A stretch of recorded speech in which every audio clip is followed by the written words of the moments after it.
امریکی صدر Donald Trump نے کہا ہے کہ جنگ کے بعد ایران کا نقشہ شاید ویسا نہیں نظر آئے گا جیسا ابھی ہے۔ ہم ایران میں ایسا صدر چاہتے ہیں جو ملک کو جنگ کی طرف نہ لے جائے۔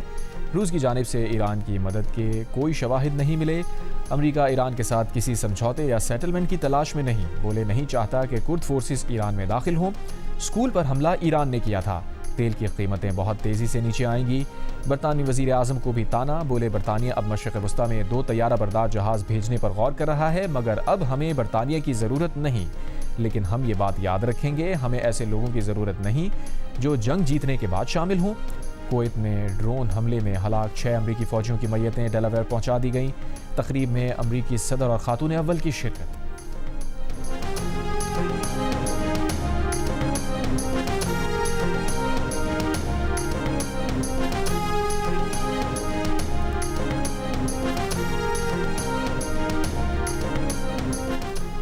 سعودی عرب نے ایران کو خبردار کیا ہے کہ حملے جاری رہے تو سعودیہ امریکی افواج کو ایران کے خلاف اڈے استعمال کرنے کی اجازت دے سکتا ہے۔ برطانوی خبر ایجنسی کا ذرائع کے حوالے سے دعویٰ۔ رپورٹ میں دعویٰ کیا گیا ہے کہ خلیجی ممالک نے ایران پر حملوں کے لیے امریکہ کو فضائی حدود استعمال نہیں کرنے دی۔ تاہم حملے جاری رہے تو سعودی عرب امریکی افواج کو اڈے استعمال کرنے کی اجازت دے سکتا ہے، جبکہ ایران کا کہنا ہے کہ وہ خلیجی ممالک نہیں بلکہ امریکی مفادات کو نشانہ بنا رہا ہے۔ ایران کا مطالبہ ہے کہ خطے میں امریکی فوجی اڈے بند کیے جائیں۔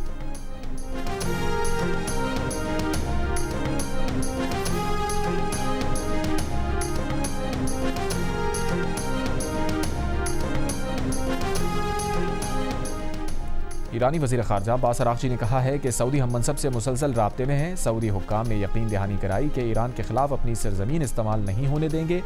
یہ بھی کہا کہ نتن یاہو نے اپنی جنگ میں امریکہ کو پھنسا دیا۔ 1 ہفتے کی جنگ میں امریکہ کے $100 ارب خرچ ہوئے۔ امریکہ جنگ میں شدت چاہتا ہے تو ہم نے طویل تیاری کر رکھی ہے۔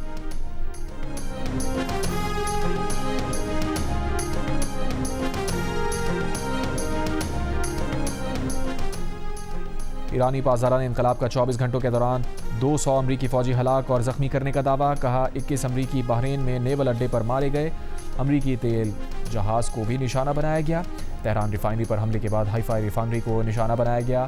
حزب اللہ کا بھی حیفا میں اسرائیلی نیول بیس پر میزائل فائر کرنے کا دعویٰ۔ عراق کے شہر اربل میں امریکی اڈوں پر ڈرون حملہ۔ سعودی عرب نے دارالحکومت ریاض کے مشرق میں ڈرون مار گرایا۔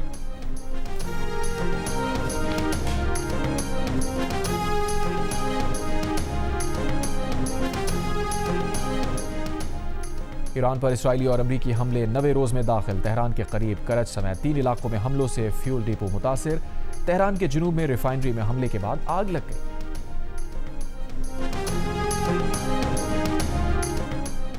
خطے کے ممالک جانتے ہیں کہ امریکہ اب ان کی سیکیورٹی یقینی نہیں بنا سکتا۔ سیکریٹری جنرل ایرانی نیشنل سیکیورٹی کونسل علی لاریجانی کا بیان۔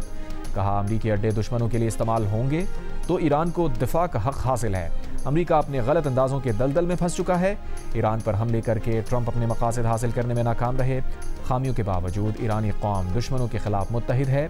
ایران کو خطے کے ممالک سے کوئی مسئلہ نہیں۔ امریکہ اور اسرائیل کی جارحیت کے جواب پر ایرانی قیادت میں کوئی اختلاف نہیں۔ آبنائے ہرمز بند نہیں کی، جنگ کے باعث صورتحال متاثر ہے۔ جنگ نہیں چاہتے لیکن جارحیت کرنے والوں کو سزا ملنی چاہیے۔ امریکہ کو اپنے اقدامات کی قیمت چکانا ہوگی۔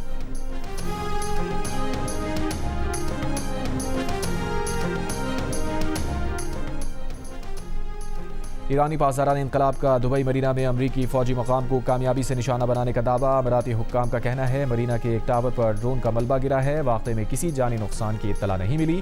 مرینا کے ٹاور کی بیرونی دیوار پر ملبہ گرنے سے معمولی نقصان ہوا۔ دبئی میڈیا آفس کے مطابق دبئی کے علاقے البرشا میں فضائی دفاعی کارروائی کے دوران گرنے والے ملبے سے گاڑی کو نقصان پہنچا۔ پاکستانی ڈرائیور جاں بحق ہو گیا۔ ڈرائیور میسج ملنے کے باوجود گاڑی میں موجود رہا۔ شہری الرٹ میسیجز کو سنجیدگی سے لیں۔ الرٹ میسج کے بعد کسی قریبی عمارت میں پناہ لیں۔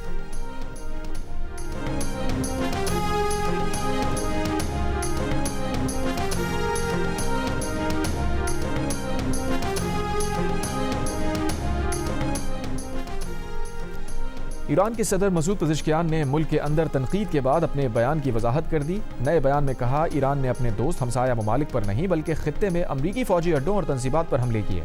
ان تنصیبات اور فوجی اڈوں سے ایران کے خلاف جارحیت کی گئی۔ ان تنصیبات اور فوجی اڈوں کو ہم جائز اہداف سمجھتے ہیں۔ ہم اپنے ملک کے دفاع اور مزاحمت کے لیے آخری سانس تک کھڑے ہیں۔ ہم علاقائی ریاستوں سے دوستانہ تعلقات چاہتے ہیں۔ یہ خواہش امریکہ سے مقابلے میں ایران کے حق دفاع کی نفی نہیں کرتی۔ اس سے پہلے ایرانی صدر نے ٹیلی ویژن خطاب میں ایرانی حملوں میں نشانہ بننے والے پڑوسی ممالک سے معذرت کی تھی۔ کہا تھا فوجی کمانڈر موجود نہیں تھے، اس لیے ایرانی مسلح افواج نے از خود فیصلے لیے تھے۔ اب عبوری قیادت کونسل کا فیصلہ ہے کہ ایران کسی پڑوسی ملک پر اس وقت تک حملہ نہیں کرے گا جب تک اس ملک کی سرزمین سے ایران پر حملہ نہ کیا جائے۔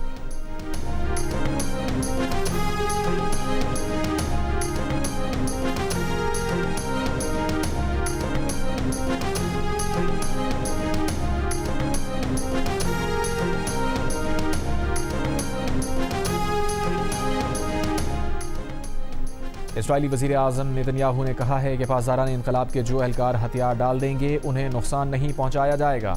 ایران کے حملوں کا نشانہ بننے والے تمام ممالک کے ساتھ کھڑے ہیں۔ ایرانی حملوں کا نشانہ بننے والے ممالک ہم سے رابطے میں ہیں۔ امریکہ کے ساتھ مل کر ایران کی فضائی حدود پر تقریباً مکمل کنٹرول حاصل کر لیا۔ ایرانی حکومت کے خاتمے کے لیے منظم منصوبہ موجود ہے۔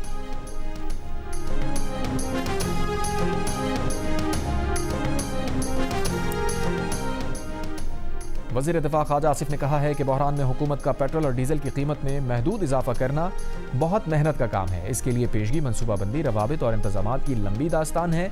اگر وہ سب نہ کیا ہوتا تو آج پیٹرول 375 روپے فی لیٹر ہونا تھا۔ مشرق وسطیٰ اور ایران کی کشیدہ صورتحال نے عالمی معیشت کو ہلا کر رکھ دیا ہے۔ آبنائے ہرمز کی بندش کے باعث چند دنوں میں پیٹرولیم مصنوعات کی قیمتیں آسمان پر ہیں۔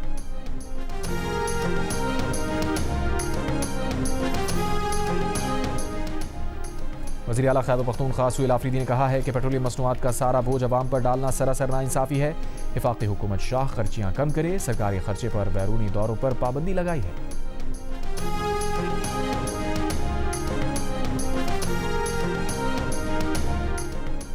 ایران میں پھنسے پاکستانیوں کی وطن واپسی کا سلسلہ جاری۔ تفتان کے راستے ایران سے مزید 142 پاکستانی کوئٹہ پہنچ گئے۔ پاکستانی سفیر مدثر ٹیپو نے کہا ہے کہ ایران سے 850 سے زائد پاکستانیوں کے انخلاء میں بلوچستان حکومت نے بھرپور تعاون کیا۔ پاکستانیوں کے انخلاء میں سرکاری اداروں کے اقدامات قابل تحسین ہیں۔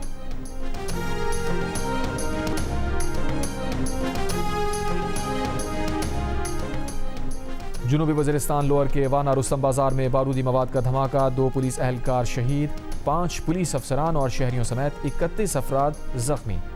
3 پولیس اہلکار پشاور CMH منتقل، شہید 2 پولیس اہلکاروں کی نماز جنازہ ادا۔